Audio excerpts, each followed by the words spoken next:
Oi, gente, tudo bem com vocês? Hoje nós vamos corrigir as tarefas sobre a Era Vargas, do livro Trilhas de Aprendizagem. Mas para isso, eu vou repassar com vocês um pouco aqui, a partir de um mapa mental, algumas características do governo Vargas para a gente ter bem fixado na nossa mente. Então, o governo Vargas, ele vai ser fruto das revoluções tenentistas que acontecem nos anos 30 contra a República Velha, que simboliza os fazendeiros cafeeiros, o clientelismo, o voto de cabresto, o coronelismo, todas essas coisas que essas classes urbanas que não fazem parte dessa elite agrária, dessa elite agrícola, vão lutar contra. E essas lutas vão ser organizadas principalmente a partir dos quartéis. Por isso nós chamamos de movimento tenentista, um movimento que colocou fim à República Velha e coloca Vargas no poder.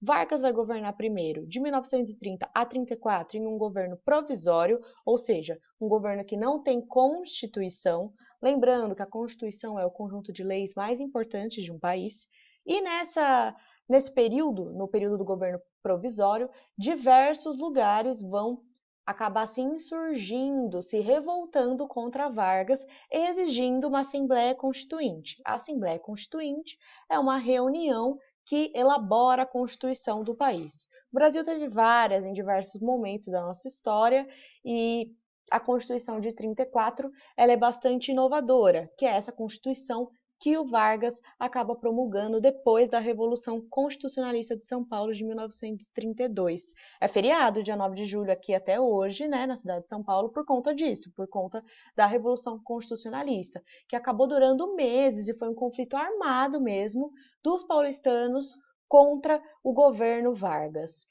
A principal reclamação dos paulistas era que eles queriam uma constituição, um governo constitucional, e que eles gostariam que o interventor fosse paulista. O interventor, ele é mais ou menos, bem mais ou menos, tá? Parecido com a figura do governador hoje. Só que ele era indicação do Vargas. E o Vargas acabou colocando uma pessoa que não era de São Paulo, que agora não me vem o nome na cabeça, e isso, junto com a repressão às manifestações que acabaram matando os jovens cujos nomes completam a sigla MMDC. Quem for no Ibirapuera tem até hoje um monumento para esses jovens que faleceram nessas manifestações, acabou eclodindo aí essa guerra civil, que foi a Revolução Constitucionalista. Então, depois de todo esse processo, né, do período tenentista e tudo mais que a gente vem estudando no decorrer desse ano, da Revolução Constitucionalista, é colocado um governo constitucional do Vargas, que dura de 34 a 37. A Constituição de 34, ela vai trazer algumas novidades em relação às leis que nós tínhamos na República Velha. Primeiro, o voto secreto, que era central, porque vocês lembram que o coronelismo, os coronéis tinham o voto de cabresto, que era aquele voto que era trocado por, às vezes, um saco de farinha com as pessoas mais pobres e que os coronéis controlavam, porque o voto ali não era secreto. Então, vamos supor, você morava na fazenda ali, trabalhando para um cara, e ele queria se candidatar, ou queria que ganhasse o candidato que iria apoiar ele, e aí ele ia lá e olhava o seu voto, se você não votasse em quem ele falou, podia até te matar. Então, isso é da República Velha. Quando tem a Revolução Tenentista e entra o Vargas no poder, a Constituição vai tentar resolver esse problema. Então, por isso, ela vai trazer o voto secreto, o voto feminino, porque até então as mulheres não tinham direito de votar no Brasil, e algumas leis trabalhistas, certo? Até então, no Brasil, não existia nenhum tipo de legislação que protegia o trabalhador. As pessoas trabalhavam, tipo, 19 horas, existia trabalho infantil. É no governo Vargas que vai surgir o 13º, o apoio à mulher grávida, as férias remuneradas, a jornada de 8 horas. Todas essas coisas são ganhos do governo Vargas, a criação do Ministério do Trabalho também, entre outras coisas. Então, a Constituição de 34 ela é marcada por essa característica, pelo trabalhismo do Vargas. O Vargas ele vai ser uma figura política muito dúbia, porque na mesma medida em que ele vai incentivar uma série de ganhos de direitos, principalmente para os mais pobres, através do trabalhador, ele também vai se alinhar aos governos totalitários que surgem na Europa nesse período, que nós ainda não estudamos, mas vamos estudar, que são o nazismo e o fascismo. Então ele orbita aí entre o governo autoritário e um governo pró-trabalhador. Por isso ele é uma figura que é muito discutida até hoje, tá? Então, em 1937, durante o governo constitucional, já estava prevista uma eleição que poderia tirar o Vargas do poder, e os integralistas, que são um grupo fascista brasileiro, formado pela Ação Integralista Brasileira, que tinha como líder Plínio Salgado, que era um jornalista de São Paulo, que era a favor de um fascismo brasileiro, embora pareça estranho falar isso, mas a Ação Integralista Brasileira ela existe até hoje, acreditem se quiser, se vocês entrarem aí no site, vocês vão ver que eles são ativos, mas os integralistas, os fascistas, junto com alguns outros setores, colocaram o Plano Cohen. O que é o Plano Cohen? O Plano Cohen era um plano escrito, um plano forjado pelo pessoal da direita do Brasil, acusando de que uma nova intentona comunista estava sendo planejada. Em 1935, Luiz Carlos Prestes, com outros comunistas, vão tentar derrubar o governo Vargas. E aí o Plano Cohen é como se fosse um plano mesmo, assim, sabe o plano maquiavélico do Cebolinha para derrotar a Mônica? É isso, o Plano Cohen, que por acaso o Vargas acaba se deparando com isso, e aí ele diz, gente, aqui o Plano Cohen prova que os comunistas têm plano de dominar o Brasil de novo, então por isso, infelizmente, eu vou ter que revogar a Constituição, suspender as eleições e fechar o Congresso. Assim começa a ditadura do Vargas, depois disso. A gente percebe, então, que essa questão do medo dos comunistas dominarem o mundo, não sei o quê, é uma retórica, é uma narrativa que diversos governantes vão utilizar no decorrer da história brasileira para poder implantar governos autoritários. É uma desculpa, certo? Foi comprovado historicamente que o Plano Cohen era uma farsa. Então a gente percebe que foi intencional da parte do Vargas dizer isso, né? Que estava sendo planejada uma nova intentona comunista e que por isso ele precisava fechar o Congresso, acabar com as eleições e revogar a Constituição. Quando ele faz isso, começa o período chamado de Estado Novo, né?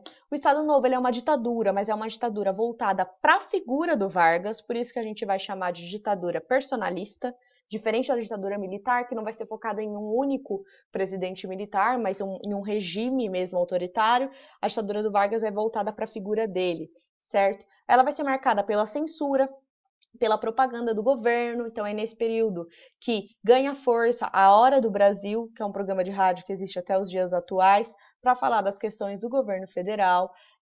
As pessoas vão ser perseguidas, vão ser presas, é nesse momento que surge o embrião do que vai se tornar o DOPS, que é a Polícia Política do Regime Militar, e nesse momento começa a Segunda Guerra Mundial. E aí o Brasil vai ficar ali com a figura do Vargas em cima do muro, porque ideologicamente ele vai acabar se aproximando das ideias do eixo, que é a Alemanha, a Itália, os países fascistas, mas o Brasil vai ter uma certa parceria com os Estados Unidos, comercial, enfim. E aí os Estados Unidos vai trocar o apoio brasileiro pela construção da Companhia Siderúrgica Nacional no Rio de Janeiro, em Volta Redonda.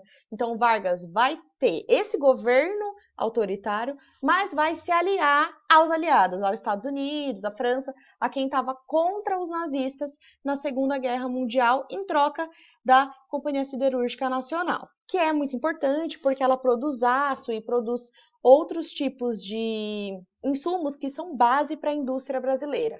Então, o Estado Novo ele vai ser um momento em que o Brasil vai ter uma forte industrialização e que também as leis trabalhistas vão ser ainda mais incentivadas através da publicação da CLT, certo? Que é a lei trabalhista que nós usamos até os dias atuais, em 1943, a Consolidação das Leis do Trabalho, que vai então consolidar todas essas mudanças, todas essas melhorias que o Vargas trazia para o trabalhador desde lá do governo constitucional, certo? Depois disso, vão ocorrer uma série de pressões em relação ao Vargas e ele vai acabar saindo do poder e dando espaço, então, para novas eleições que vão eleger o Dutra como presidente do Brasil. Depois, o Vargas vai voltar à presidência do Brasil, aí sim através de uma eleição, não através de um golpe, como foi em 1930 e como foi em 1937, mas isso é tema para outra aula, tá? Então, agora, vamos ver os nossos exercícios. Samba e trabalho. Leia as músicas e o texto abaixo. Meu Chapéu do Lado, a música chama Lenço no Pescoço, do Wilson Batista. O Wilson Batista, ele foi bastante perseguido pelo DIP, e ele teve várias músicas dele censuradas, inclusive uma muito famosa que chama Bonde de São Januário, tá? Meu chapéu do lado, tamanco arrastando, lenço no bolso, navalha do bolso, eu passo gingando, provoco e desafio. Eu tenho orgulho em ser tão vadio. Sei que eles falam deste meu proceder. Eu vejo quem trabalha andar no miserê. Eu sou vadio, porque tive inclinação. Eu me lembro, era criança, tirava samba canção. Comigo não. Eu quero ver quem tem razão. E eles tocam e você canta e eu não dou. Aí aqui a música do Bom de São Januário que eu acabei de falar. Quem trabalha é quem tem razão. Olha como muda. Então, na primeira ele tá falando que ele é um vadio, que ele é um vagabundo, não sei o quê. Aí essa do bonde do São Januário, ele diz: quem trabalha é quem tem razão. Eu digo e não tenho medo de errar. Quem trabalha é quem tem razão. Eu digo e não tenho medo de errar. Levo mais um operário, sou eu que vou trabalhar o bonde São Januário. Sou eu que vou trabalhar. Antigamente eu não tinha juízo, mas resolvi garantir meu futuro. Vejam vocês, sou feliz e vivo muito bem. A boemia não dá camisa a ninguém. Vivo bem. Antigamente eu não tinha juízo, mas resolvi garantir meu futuro. Vejam vocês, a boemia não dá camisa a ninguém. Muito bem. Então, na primeira música, é uma era antes da censura, certo? Essa música Bonde do São Januário, ela vai passar pelo DIP. Essa é a versão que a gente tem aqui no livro de vocês, é a versão já censurada pelo governo Vargas. Como funcionava a censura? Tudo que era publicado de livro, de artigo de jornal, de música, etc., passava por esse órgão do governo, e se fosse censurado, eles mandavam você refazer ou impediam que você publicasse sob pena de prisão, certo? Então, trabalhismo.